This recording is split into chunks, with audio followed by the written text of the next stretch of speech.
will come as no surprise that the Australian government will not be sending any official representatives to the forthcoming Winter Games in China.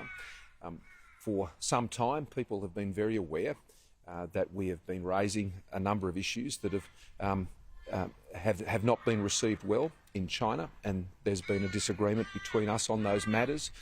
We have always been open to meet with the Chinese government to talk about their concerns, whether it's their concerns with our foreign interference legislation or other foreign investment rules, where Australia takes a very strong stand, standing up for Australia's interests. They've been very critical of Australia in our efforts to ensure that we have a strong national defence force, particularly in relation, most recently, to our decision to acquire nuclear-powered submarines. But, of course, the human rights abuses in Xinjiang and the many other issues that Australia has consistently raised. We have been very pleased and very happy to talk to the Chinese government about these issues, and there's been no obstacle to that occurring on our side. But the Chinese government has consistently not accepted those opportunities for us to meet about these issues. So it is not surprising, therefore, that Australian government officials would therefore not be going to China for those games. Australian athletes will, though. Australia's a great sporting nation, and I very much separate the issues of sport and these other political issues. They're issues between two governments, and I would like to see those issues resolved, but they are not resolved. Australia will not step back from the strong position we've had standing up for Australia's interests, and consistent with that position, then obviously it is of no surprise that we wouldn't be sending Australian officials to those games. But our athletes will be going.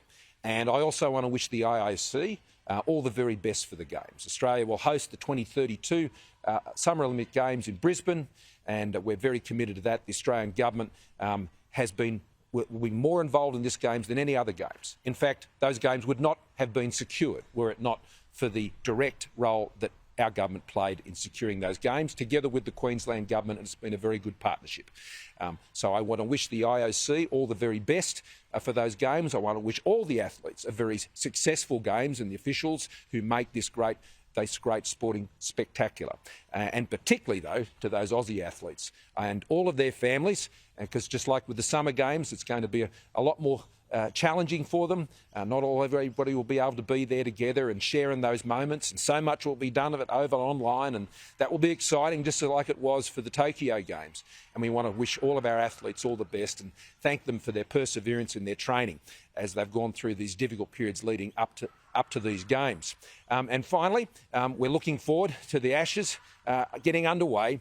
It was good to wish the boys all the best last night, and we're really looking forward to them continuing to inspire the nation in what should be a great Ashes series. And as for the fifth test, I'm in the Tassie camp. I think it'll be great to see Tasmania share in this Ashes series. The reasons for it not going to Perth are well understood. And I'm looking forward to the Sydney test. I'm looking forward to the Adelaide test. I'm looking forward, of course, to the Brisbane test and the Melbourne test. And for there to be one in Tassie, I think it'd be great, particularly as the Afghanistan test obviously didn't proceed for clear reasons. And I know they'll put on a great show, and it'd be great for Tasmania. But that's a matter for Cricket Australia, but a Prime Minister's allowed to have an opinion on it.